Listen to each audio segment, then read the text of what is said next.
दोस्तों, सामयिकी के इस अंक में आपका एक बार फिर स्वागत है और वर्कर्स सोशलिस्ट टीवी के लिए आपके साथ मैं हूं राजेश त्यागी। हम लोग आज चर्चा करने वाले हैं नए सैनिक अलायंस पर जो महाशक्तियों के बीच में हालिया सैनिक अलायंस हुआ है, जिसकी घोषणा जो है वो आज ही हुई है। ऑकस अलायंस ये अमेरिका, इंग्लैंड और ऑस्ट्रेलिया के बीच में एक तिहरा सैनिक समझौता हुआ है। और ये सैनिक समझौता जो है, इस सैनिक समझौते का जो क्षेत्र है जहाँ ये लागू होगा वो इंडिया पैसिफिक यानी भारत प्रशांत, हिंद प्रशांत महासागर जो है वो इसका क्षेत्र है, जिसके अंदर साउथ चाइना सी जो दक्षिण चीनी सागर है वो भी इसका हिस्सा है। तो ये पूरा इलाका लंबे समय से पूरी तरह से अस्थिर है, राजनीतिक और सैनिक रूप से अस्थिर है, जहां अमेरिका और नाटो के देश लगातार चीन को घेरने की कोशिश कर रहे हैं। अमेरिका इस अलायंस को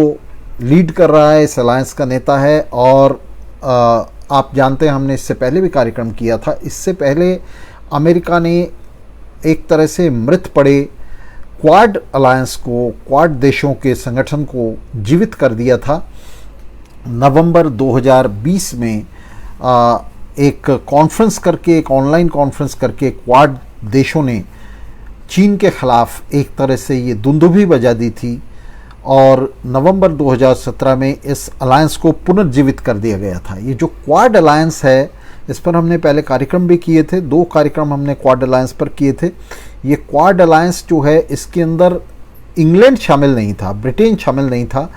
ये क्वाड अलायंस जो है ये अमेरिका, ऑस्ट्रेलिया, जापान और भारत के बीच था। अब अमेरिका ने बहुत ही चालाकी से ये जो नया अलायंस बनाया है ऑकस नाम से, इसके अंदर अमेरिका ने ब्रिटेन को भी शामिल कर लिया। और ब्रिटेन को एक तरह से इसमें, जिसे एक अमेरिकी राजनयिक ने कहा है कि इंग्लैंड के सामने हड्डी फेंकी गई है, उसके सामने एक टुकड़ा फेंका गया है। इस पर हम चर्चा करेंगे कि किस तरह से इंग्लैंड को अमेरिका ने बड़ी चालाकी से इसके अंदर लपेटा। और इस अलायंस के पीछे जो नया अलायंस बना है ऑकस, जिसमें अमेरिका, ब्रिटेन और ऑस्ट्रेलिया शामिल हैं, इस अलायंस के उद्देश्य क्या हैं और इस अलायंस के पीछे की कुटिल राजनीति, जो दोहरी नहीं तिहरी राजनीति है अमेरिका की, वो क्या है।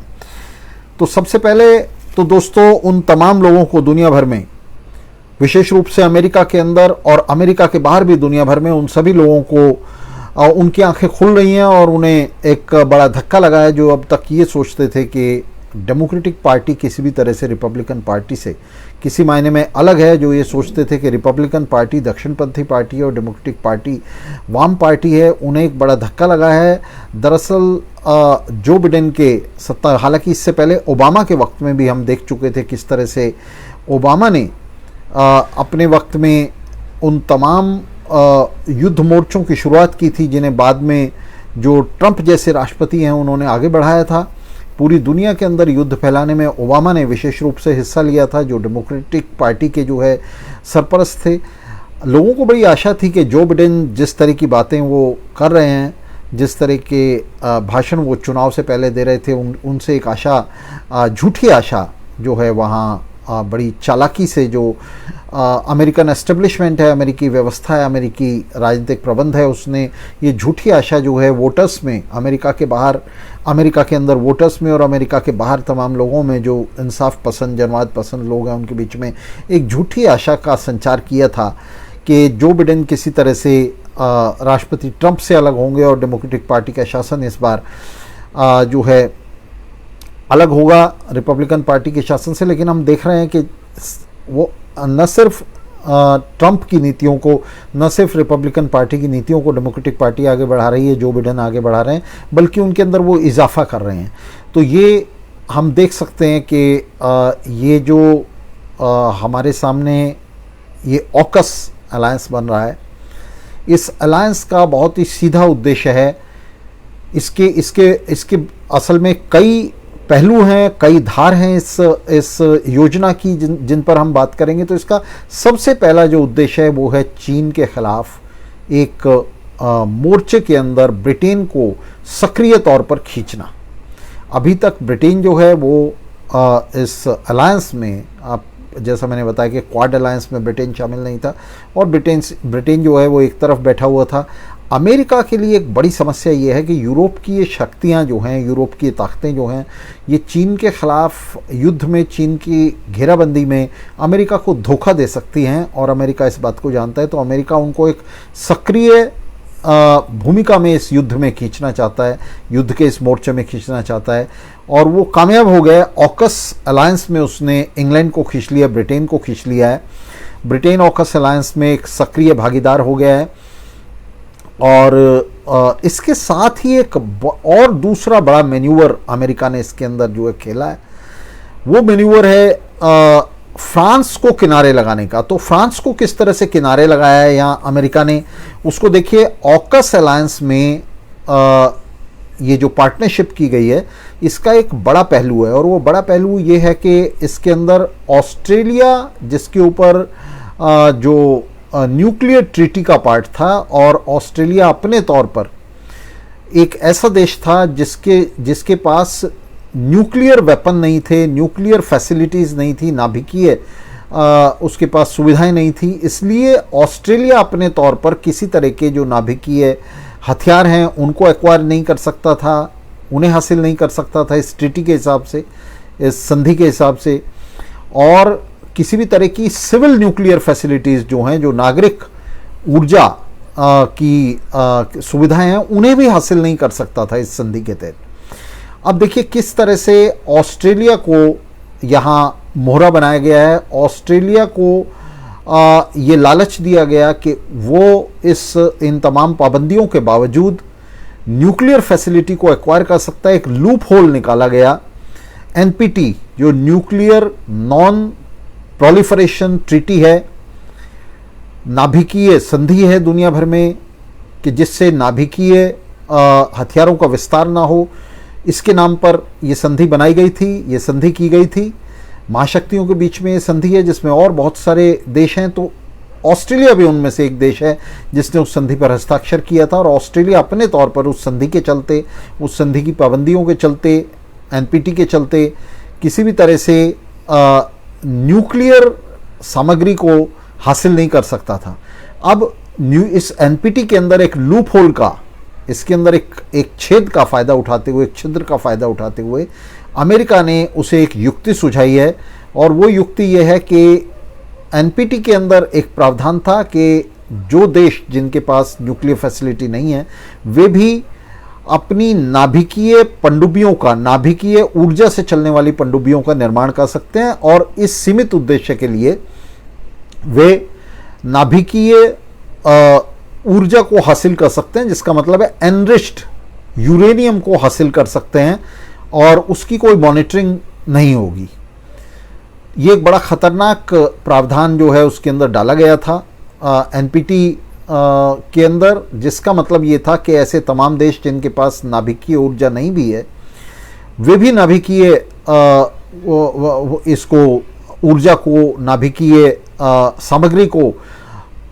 हासिल कर सकते हैं और उसे इस्तेमाल कर सकते हैं कुछ सीमित उद्देश्यों के लिए, जिनमें से पनडुब्बी का जो निर्माण है वो भी एक उद्देश्य है। तो अभी इन देशों ने ये किया है, इन्होंने कहा है कि अमेरिका ने 1956 में इंग्लैंड को ये तकनीक दी थी जिसके हिसाब से इंग्लैंड जो है वो नाभिकीय ऊर्जा से चलने वाली पनडुब्बियां बना सकता था। इंग्लैंड ने 1956 में उनके निर्माण का काम जो है वो शुरू किया था और आज इंग्लैंड के पास ये नाभिकीय पनडुब्बियां हैं। पूरी दुनिया में 6 ऐसे देश हैं जिनके पास ये जो टेक्नोलॉजी है, ये जो तकनीक है, ये है और वो नाभिकीय पनडुब्बियां बना रहे हैं। अब ये 7वां देश जो है उसके अंदर ऑस्ट्रेलिया जुड़ जाएगा। ऑस्ट्रेलिया को इंग्लैंड नाभिकीय पनडुब्बी बनाने के लिए जरूरी तकनीक और यूरेनियम मुहैया कराएगा। हालांकि ये स्पष्ट तौर पर नहीं कहा गया है इसमें भी, इस अलायंस के अंदर ये जो ऑकस संधि हुई है, इसके अंदर ये स्पष्ट रूप से नहीं कहा गया है कि किस तरह से यूरेनियम की सप्लाई होगी, लेकिन ये कहा गया है कि इंग्लैंड जो है ये सारे बंदोबस्त करेगा ऑस्ट्रेलिया के लिए, और ऑस्ट्रेलिया जो है इनको 18 महीने के अंदर ये पूरी योजना जो है अगले 18 महीनों में तैयार की जाएगी, जिसके अंदर ऑस्ट्रेलिया जो है वो अपने यहाँ नाभिकीय पनडुब्बियां बनाने का काम जो है वो शुरू करेगा। तो ऑस्ट्रेलिया दुनिया में 7वां ऐसा देश हो जाएगा जो नाभिकीय पनडुब्बियां बना सकेगा। इसमें एक बहुत बड़ी चोट जो है अमेरिका ने फ्रांस को दी है। दरअसल ऑस्ट्रेलिया ने फ्रांस के साथ एक संधि की थी जिसमें डीजल से चलने वाली जो पनडुब्बियां हैं वो उसे खरीदनी थी, और ये बहुत बड़ा सौदा था, $90 बिलियन का सौदा था फ्रांस के साथ ऑस्ट्रेलिया का। तो ये जो नया सौदा अब इंग्लैंड के साथ हो रहा है ऑस्ट्रेलिया का, जिसमें नाभिकीय ऊर्जा से चलने वाली पनडुब्बियां जो हैं वो बनाई जाएंगी, इसके चलते ये तय हो गया कि ये जो पुराना सौदा है डीजल से चलने वाली जो पनडुब्बियां फ्रांस देने वाला था ऑस्ट्रेलिया को, ये सौदा खत्म कर दिया जाएगा, ये सौदा तोड़ दिया जाएगा। इससे फ्रांस को बहुत बड़ा नुकसान होने वाला है। फ्रांस ने इस संधि पर जो है बहुत बड़ा ऐतराज़ जताया है, और फ्रांस के राजनयिकों ने कहा है कि एक तरह से हमारी पीठ में छुरी भोंक दी गई है, हमारे साथ बहुत बड़ा घात किया गया है, और वास्तव में बहुत बड़ा घात है। फ्रांस को न सिर्फ इस ऑकस अलायंस से बाहर रखा गया है, इससे बाहर कर दिया गया है, बल्कि उसके साथ जो पनडुब्बी का जो सौदा ऑस्ट्रेलिया का था उसको भी तोड़ने के लिए ज़मीन तैयार कर दी गई है, और वो टूट गया समझिए, क्योंकि ये जो पनडुब्बियां हैं जो नाभिकीय ऊर्जा से चलती हैं ये बहुत एडवांस्ड हैं, बहुत उन्नत पनडुब्बियां हैं, उन पनडुब्बियों की बनस्पत जिनको फ्रांस देने वाला था ऑस्ट्रेलिया को। तो ये जो पनडुब्बियां हैं ये लगातार 3 महीने पानी के अंदर रह सकती हैं बिना किसी फ्यूल के, बिना किसी ईंधन के, और ये पनडुब्बियां जो हैं इनके अंदर आवाज़ भी फ्रांसीसी पनडुब्बियों की बनस्पत बहुत कम होती है। ये ज़्यादा स्टील्थ में, ज़्यादा चोरी छिपे पानी के अंदर रह सकती हैं, और ये इनको एक बहुत बड़ा एडवांटेज, एक बहुत बड़ा इनको जो है इनको बढ़त देता है फ्रांस की पनडुब्बियों पर। और इसके चलते अमेरिका और इंग्लैंड ने मिलकर एक तरह से फ्रांस को एक बहुत बड़ा झटका दिया है। उसका $90 बिलियन का जो ये सौदा है इसको ख़त्म कर दिया है एक ही झटके में। और फ्रांस और जर्मनी, आपको बता दें, 2 ऐसे देश हैं जिनको अमेरिका लगातार वो चीन के खिलाफ इनको अपने संगठन में, सैनिक संगठन में रखना भी चाहता है। नाटो के मेंबर हैं ये, नाटो के संगठन में रखना भी चाहता है, लेकिन ऐसी स्थितियां बना के रखना चाहता है जिसमें फ्रांस और जर्मनी जो हैं वो बैक सीट पर रहें और अमेरिका से वो कॉम्पीट ना कर सकें, अमेरिका के खिलाफ वो रेस ना लगा सकें। अमेरिका को जर्मनी और फ्रांस से भी एक बड़ा ख़तरा हो रहा है कि वे न सिर्फ यूरोप में अमेरिका के कॉम्पिटिटर, अमेरिका के जो है उसके प्रतिभागी बनकर उभरने की कोशिश कर सकते हैं, बल्कि उसे ये भी खतरा है कि युद्ध की स्थिति में, चीन के खिलाफ युद्ध की स्थिति में ये उसे धोखा भी दे सकते हैं। इसलिए अमेरिका इन्हें साथ तो रखना चाहता है चीन के खिलाफ, इनके बिना अमेरिका का काम नहीं चल सकता। नाटो की प्रमुख शक्तियां हैं और दोनों बड़ी सैनिक शक्तियां हैं, फ्रांस भी और जर्मनी भी।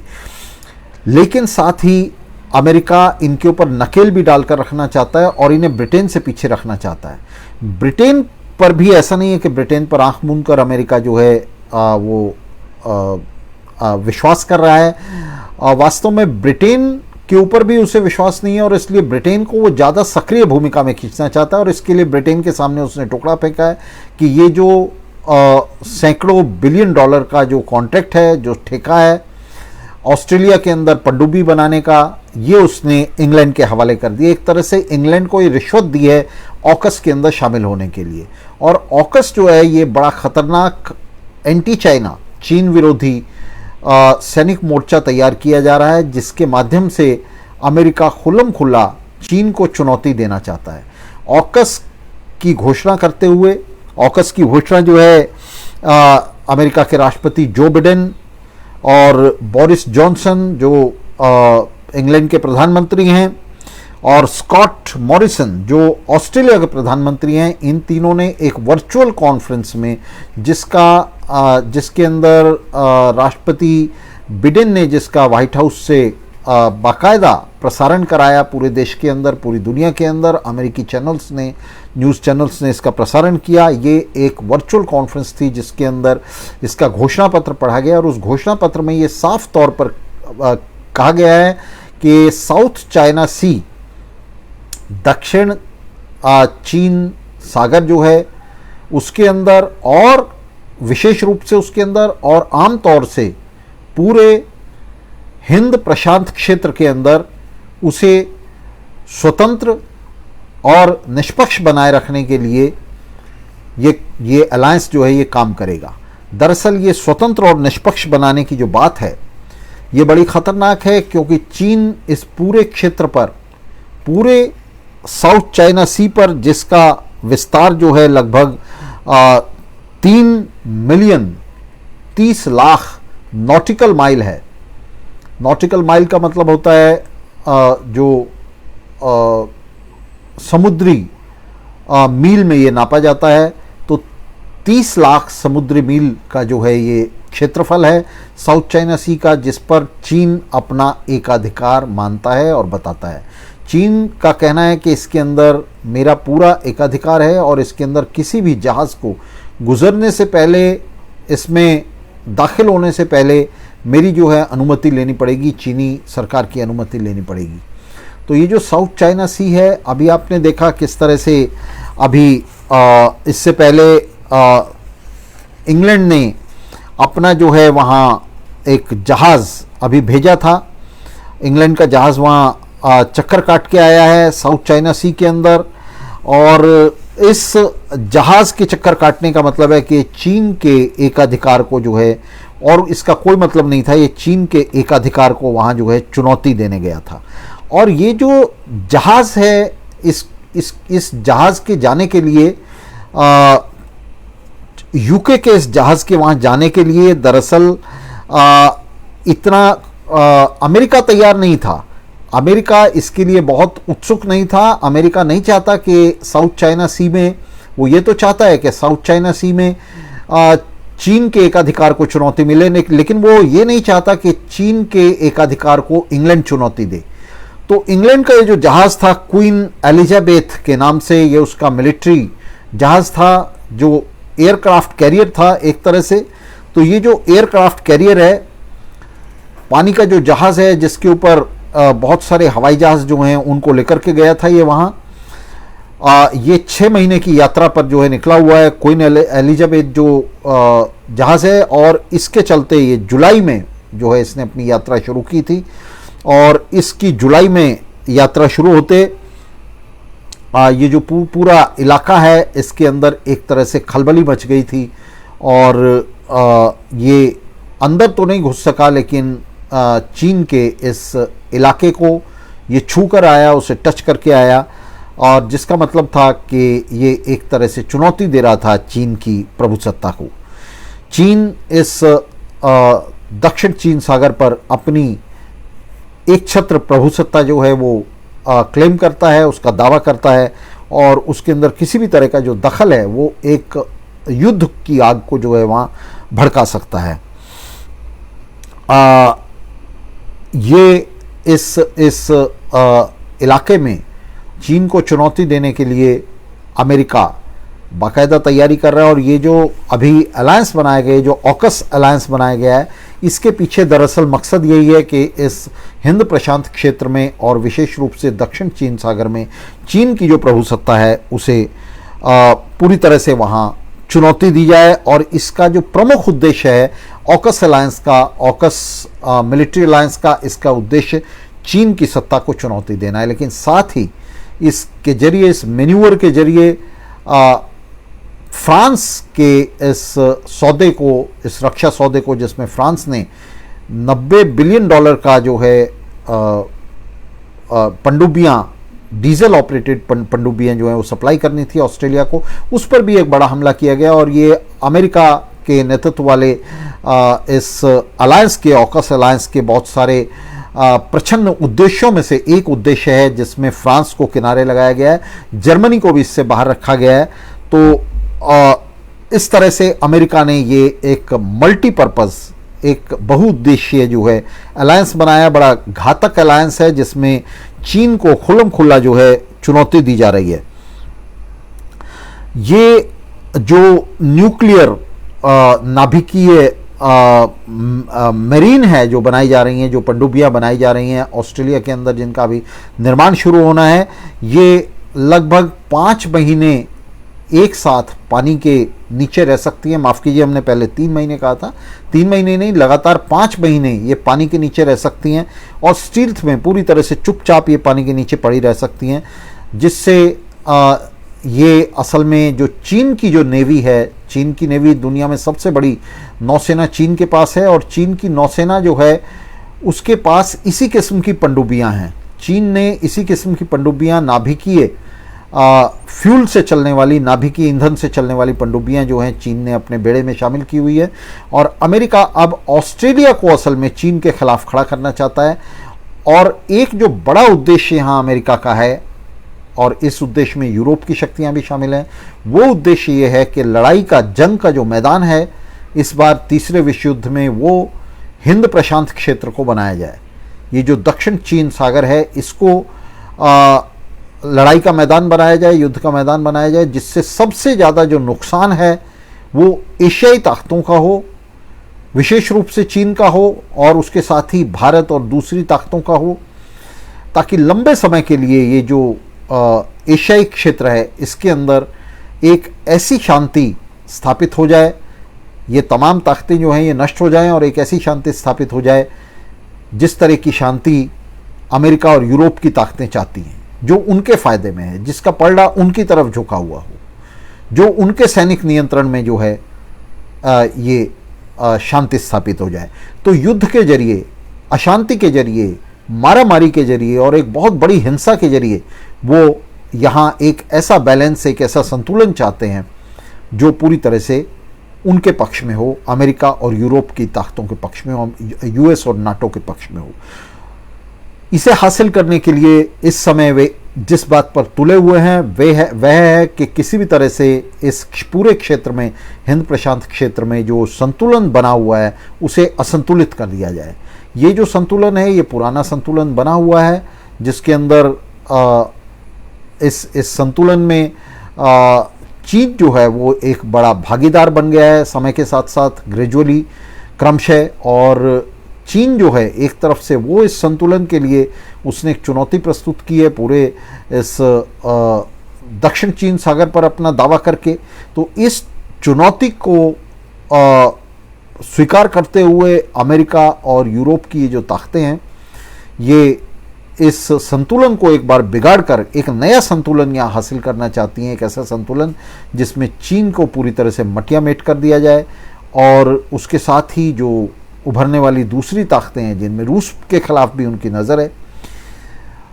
रूस के खिलाफ भी ये मोर्चाबंदी है भविष्य के लिए, लेकिन तुरंत की मोर्चाबंदी चीन के खिलाफ है जिसमें चीन की ताकत को ये जो यूरोप की ताकतें हैं पूरी तरह से नष्ट कर देना चाहती हैं। और इसके साथ ही यूरोप के अंदर जो इनकी अमेरिका की ऐसी ताकतें हैं जो यूरोप के अंदर जो ऐसी ताकतें हैं जो अमेरिका के साथ किसी तरह से रेस लगा सकती हैं, उसके साथ प्रतिभागी हो सकती हैं, उनकी ताकत को भी अमेरिका साथ ही नष्ट करना चाहता है। तो ऑस्ट्रेलिया जो है वो एक ऐसा देश है जो अब 7वां देश बन जाएगा जिसके पास ये नाभिकीय पनडुब्बियां होंगी। दूसरे विश्व युद्ध में तमाम बड़ी शक्तियों ने मिलकर ऑस्ट्रेलिया को इस बात के लिए राज़ी कर लिया था कि वो अपने आप को एक सैनिक अड्डे के तौर पर प्रस्तुत कर दे, और ऑस्ट्रेलिया का इस्तेमाल जो है इन शक्तियों ने, मित्र शक्तियों ने एक सैनिक अड्डे के तौर पर किया था, एक बड़े सैनिक अड्डे के तौर पर। अब इतिहास एक तरह से अपने आप को ये दोहरा रहा है और ऑस्ट्रेलिया फिर से सैनिक अड्डे के तौर पर अपना इस्तेमाल होने देने के लिए तैयार है। ऑस्ट्रेलिया के प्रधानमंत्री ने स्कॉट मॉरिसन ने एक बयान दिया इसके तुरंत बाद। उन्होंने कहा कि हम किसी भी तरह से न्यूक्लियर जो वेपन्स हैं, नाभिकीय हथियार हैं, उनको हासिल नहीं करेंगे, हम उनको इकट्ठा नहीं करेंगे और किसी भी तरह की जो न्यूक्लियर फैसिलिटी है, नाभिकीय सुविधा है, उसको हम अपने देश के अंदर जो है ऑस्ट्रेलिया के अंदर इसके सिवा, पनडुब्बी बनाने के सिवा और किसी फैसिलिटी को और किसी सुविधा को नहीं आने देंगे। दरअसल यहाँ स्कॉट मॉरिसन और उनकी पार्टी ऑस्ट्रेलियाई मेहनत कश जनता की आंखों में धूल झोंक रही है, ये बिल्कुल गलत है। दरअसल सच्चाई ये है कि ऑस्ट्रेलिया के लिए ये एक रास्ता खोला गया है। एनपीटी के अंदर, न्यूक्लियर संधि के अंदर, नाभिकीय संधि के अंदर एक छिद्र का फ़ायदा उठाकर ऑस्ट्रेलिया के लिए रास्ता खोला गया, और अब ऑस्ट्रेलिया के अंदर तमाम तरह के जो नाभिकीय हथियार हैं उनका जो है एक जमावड़ा शुरू होगा, और फिर से ऑस्ट्रेलिया को जो है एक युद्ध के मैदान के तौर पर जो है ये ताकतें, अमेरिका और नाटो की ताकतें उसे इस्तेमाल करेंगी। इसके साथ ही एक बड़ा ख़तरा और पैदा हो गया है। ये जो एनपीटी के अंदर ये लूप होल है, ये छेद है, जिसका फ़ायदा उठाकर ऑस्ट्रेलिया को नाभिकीय हथियारों से लैस करने और चीन के खिलाफ उसे मोर्चे के अंदर जो है एक सक्रिय सदस्य के तौर पर उतारने, एक नाभिकीय सदस्य के तौर पर उतारने की तैयारी अमेरिका और नाटो की शक्तियों ने की है। इस छिद्र का लाभ जो है वो रूस, चीन और ख़ास तौर से ईरान, जो इसके लिए पहले से तैयार बैठा है, वो भी करेंगे। और ईरान के अंदर इसी तरह की इसका लाभ उठाकर ईरान के अंदर इस तरह के कारखाने लगाने के नाम पर जो न्यूक्लियर नाभिकीय ऊर्जा है, नाभिकीय सामग्री है, उसका जो है उसका जमावड़ा वहाँ ईरान के अंदर लगना शुरू हो जाएगा। तो ये एक नई शुरुआत हुई है, एक बड़ी शुरुआत हुई है। और पिछले तमाम दशकों में अगर हम देखेंगे, 1956 में इंग्लैंड को इस तरह की जो है मदद दी थी अमेरिका ने, उसके बाद ये पहली बार ऑस्ट्रेलिया को इस तरह की मदद जो है वो दी जा रही है। और इसके चलते एनपीटी के अंदर जो ये एक छेद है, ये एक लूप होल है, इसका फ़ायदा उठाकर ऑस्ट्रेलिया के अंदर अब नाभिकीय सामग्री का जमावड़ा किया जा रहा है। इसके साथ ही और बहुत ख़तरनाक जो समाचार हैं वो आ रहे हैं, और वो समाचार ये आ रहे हैं कि अभी एक किताब जो है वो पब्लिश हुई है अमेरिकी राजनयिक की, जिसके अंदर ये बताया गया कि जनरल मार्क मिली जो हैं उन्होंने अपने चाइनीज़ काउंटर पार्ट को, यानी चीनी सेना के जो टॉप जनरल हैं उनसे 2 बार बात की है मार्क मिली ने। और इस बात का सारांश ये है कि उन्होंने मार्क मिली को इस बात के लिए आश्वस्त किया है, ट्रंप के समय में आश्वस्त किया था कि अगर राष्ट्रपति ट्रंप चीन पर नाभिकीय हमले का आदेश देते हैं तो उस स्थिति में भी जनरल मार्क मिली जो हैं वो चीन के सर्वोच्च सेनापति को, सर्वोच्च जनरल को इसकी सूचना दे देंगे, हमले से पहले इसकी सूचना दे देंगे। इस किताब से ये खुलासा हुआ है कि ट्रंप के समय में ट्रंप ने कम से कम 2 बार चीन पर नाभिकीय हमले की बाकायदा तैयारी की थी। चीन पर नाभिकीय हमले का बाकायदा उसने ज़मीन तैयार की थी और उसके लिए बाकायदा कार्यक्रम बना लिया था ट्रंप ने चीन पर नाभिकीय हमला खोलने के लिए। और चीन इस बात के लिए पूरी तरह से आश्वस्त था कि उस पर नाभिकीय हमला होना है,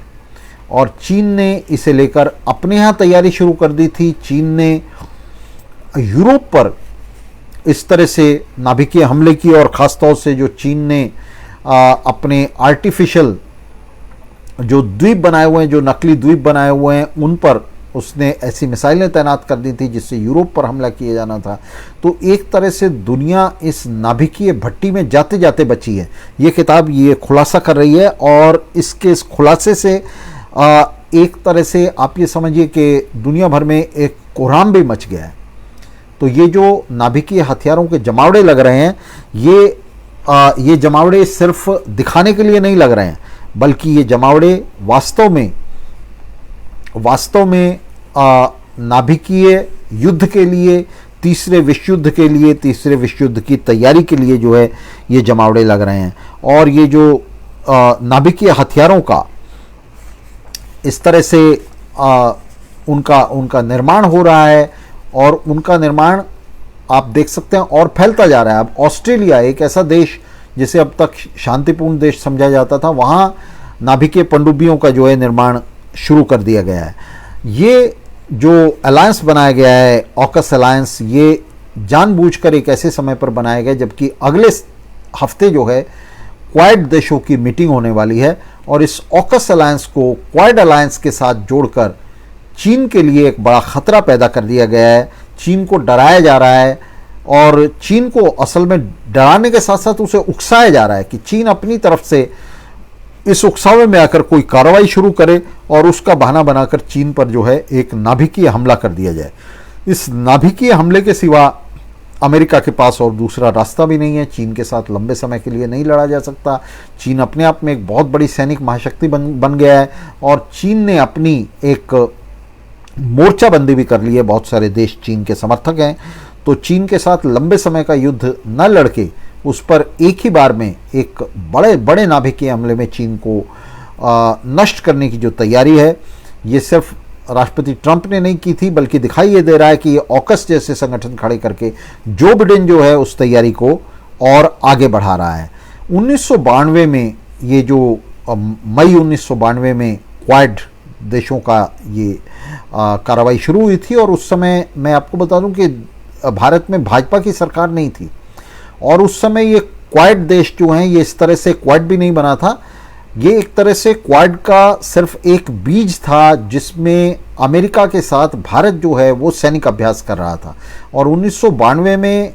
आपको याद है कि मनमोहन सिंह की सरकार हुआ करती, कांग्रेस की सरकार थी और भारत उसी समय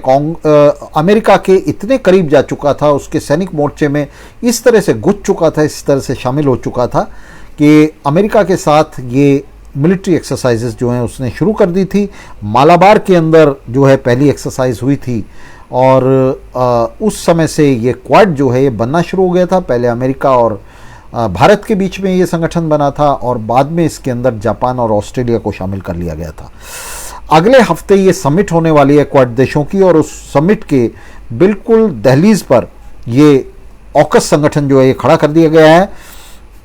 और इसके चलते एक इस संगठन के भी चारों तरफ जो है और बड़ा गठबंधन बनाने की कोशिश की जा रही है, जिसमें अमेरिका समर्थक देश जो हैं वियतनाम है, फिलीपींस है, ब्रूनी है, मलेशिया है, ताइवान है, जो साउथ चाइना सी के अंदर अपना दक्षिण चीन सागर के अंदर अपने अपने दावे करते हैं ये देश, तो उनको भी चीन के खिलाफ जो है इसमें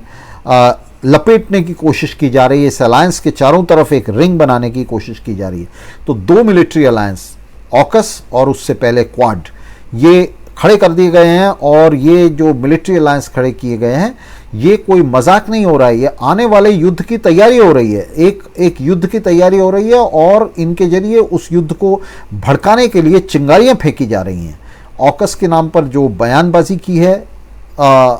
अमेरिकी राष्ट्रपति जो बिडेन ने, उससे बिल्कुल स्पष्ट है कि वो चीन को धमकी दे रहे हैं और चीन को जो है वो एक तरह से उकसा रहे हैं। इधर चीन ने क्वाड की भी आलोचना की है और ऑकस की भी आलोचना की है। चीन ने कहा है कि ये जो जियोपॉलिटिकल राइवलरी है, ये जो भौगोलिक और राजनीतिक शत्रुता है, इसे ना भड़काया जाए और शीत युद्ध के दिनों की जो यादें हैं उन्हें ताज़ा ना किया जाए, उन्हें भूल जाया जाए। और उन्होंने कहा है कि ये जो तीसरी, आप कितने भी अलायंस बनाएं लेकिन जो तीसरी शक्ति को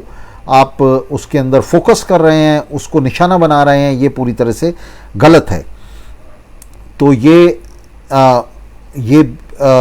चीन का ये एक तरीके से चीन की कातर अपील है, चीन की दयनीय अपील है। चीन जानता है कि ये जिस तरह की ताकतें इकट्ठी हो रही हैं और चीन ने हालांकि खुद भी रूस के साथ अलायंस बनाने की कोशिश की थी, लेकिन रूस के ऊपर चीन को भी भरोसा नहीं है, रूस को चीन पर भरोसा नहीं है और चीन को रूस पर भरोसा नहीं है और ये बड़ा मुश्किल है कि वो इसके अंदर किसी तरह से एक दूसरे का सहयोग भी कर पाएंगे। तो चीन को एक बड़ा खतरा भी हो गया जिस तरह से ये तमाम बड़ी ताकतें जो हैं क्वाड और ऑकस अलायंस में, नाटो के अलावा क्वाड और ऑकस अलायंस में, क्षेत्रीय अलायंस में, क्षेत्रीय गठजोड़ों में ये संगठित हो रही हैं, तो उससे बहुत बड़ा खतरा चीन के लिए पैदा हो गया। और ये चीन के लिए जो खतरा है ये दरअसल छोटा मोटा खतरा नहीं, पूरी दुनिया के लिए खतरा है। एक नए विश्व युद्ध का खतरा जो है ये पैदा हो रहा है। ये जो साउथ चाइना सी है जो 1.3 मिलियन 13 लाख स्क्वायर किलोमीटर में है, माफ़ कीजिए आपको 30 लाख किलोमीटर पहले बता दिया गया था, ये 13 लाख किलोमीटर के अंदर फैला हुआ है जो साउथ चाइना सी है। तो इसके ऊपर चीन का दावा और चीन के दावे के खिलाफ ऑकस का, क्वाड का, नाटो का प्रति दावा और उसके अलावा इन बाकी देशों का, Vietnam, Philippines, Brunei, Malaysia, Taiwan, इन देशों का प्रति दावा, इस सब के चलते जो माहौल है यहाँ हिंद प्रशांत क्षेत्र में और विशेष रूप से दक्षिण चीन सागर में ये माहौल लगातार गर्म होता जा रहा है। और बिडेन की जो नीतियां हैं वो पूरी तरह से एक युद्ध को भड़काने की तरफ और इन तनावों को लगातार बढ़ाने की तरफ वो निर्देशित हैं। और इसके जो परिणाम हैं आने वाले समय में बहुत भयंकर हो सकते हैं। दुनिया की जनता के लिए, ख़ास तौर से हिंद प्रशांत क्षेत्र में रहने वाली जनता के लिए इसके परिणाम बहुत घातक हो सकते हैं। तो युद्ध के खिलाफ हमारा जो अभियान है, एक बड़ा जन अभियान जो है युद्ध के खिलाफ हमें छेड़ना होगा। और विशेष रूप से इस इलाके के अंदर, जिसके अंदर युद्ध की बड़ी संभावनाएं बन रही हैं, इसके अंदर इस तरह का अभियान जो है उसके लिए व्यापक ज़मीन भी मौजूद है और उसकी एक बड़ी ज़रूरत मौजूद है। अगर इस तरह का मास मूवमेंट, अगर इस तरह का जन आंदोलन चलाकर हम इन सरकारों के हाथ नहीं पकड़ सकते, अगर अमेरिकी जनता अपनी सरकार का हाथ नहीं पकड़ सकती, यूरोप की जनता अपनी सरकार का हाथ नहीं पकड़ सकती, चीन और भारत और ऑस्ट्रेलिया की जनता अपनी अपनी सरकारों के हाथ नहीं पकड़ सकती, अगर जापान और ताइवान की जनता अपनी सरकारों को नहीं रोक सकती, तो निश्चित रूप से दुनिया जो है वो एक तीसरे विश्व युद्ध की भट्टी में पूरी तरह से पूरी मानव जाति का ये सर्वनाश हो जाएगा, विनाश हो जाएगा। और ये कोई दूर की गोटी नहीं है, ये लगातार सिर पर लटकती हुई तलवार है, जिसके खिलाफ हमें हमारा जो फौरी कर्तव्य है वो ये है कि हम एक युद्ध विरोधी आंदोलन का निर्माण करें, तमाम देशों में उसका निर्माण किया जाए और तमाम देशों में इन सरकारों के खिलाफ जो युद्ध के अंदर लगी हुई हैं, जो लगातार मिलिट्री एक्सरसाइजेस कर रही हैं, सैनिक अभियान चला रही हैं, हथियारों के परीक्षण कर रही हैं, उनका उत्पादन कर रही हैं, उनकी खरीद कर रही हैं, उनकी बिक्री कर रही हैं, इन सरकारों के खिलाफ संघर्ष किया जाए। लेकिन ये संघर्ष अपने आप में ये स्थायी नहीं हो सकता जब तक ये सरकारें मौजूद हैं। किसी न किसी तरह से ये सरकारें युद्ध के लिए रास्ता बनाएंगी, युद्ध के लिए रास्ता निकालेंगी, क्योंकि पूंजीवाद युद्ध के बिना जीवित नहीं रह सकता। इन शक्तियों के बीच में जो शांतिपूर्ण प्रतियोगिता है उसका कहीं ना कहीं अंत जो है वो युद्ध में होना निश्चित है और ये युद्ध हमारे सिरों पर मंडरा रहा है। तो दोस्तों, इस युद्ध के खिलाफ एक व्यापक जन आंदोलन चलाए जाने की ज़रूरत है। और इस युद्ध के खिलाफ ही नहीं, जब तक हम पूंजीवाद को, जो युद्ध की जननी है, इसे उखाड़ नहीं फेंकते, तब तक युद्ध की इस संभावना को स्थायी तौर पर नष्ट नहीं किया जा सकता। तो युद्ध के खिलाफ एक जन आंदोलन चलाते हुए उस जन आंदोलन को पूंजीवाद के खिलाफ मोड़ना, पूंजीवाद को उखाड़ फेंकना, ये हमारा कर्तव्य है। तो साथियों, आपसे विदा लेते हैं। इसके साथ ही इस पर लगातार हम बातचीत करते रहेंगे। युद्ध एक लंबे समय का जो है मुद्दा है और बहुत ही तात्कालिक मुद्दा है। तो इसके खिलाफ संघर्ष में आप सभी साथियों से हम अपील करते रहेंगे और हम सब मिलकर युद्ध के खिलाफ और पूंजीवाद के खिलाफ, युद्ध की जननी पूंजीवाद के खिलाफ संघर्ष करते रहेंगे। बहुत बहुत धन्यवाद साथियों, हमारे साथ बने रहने के लिए और इस कार्यक्रम को देखने के लिए।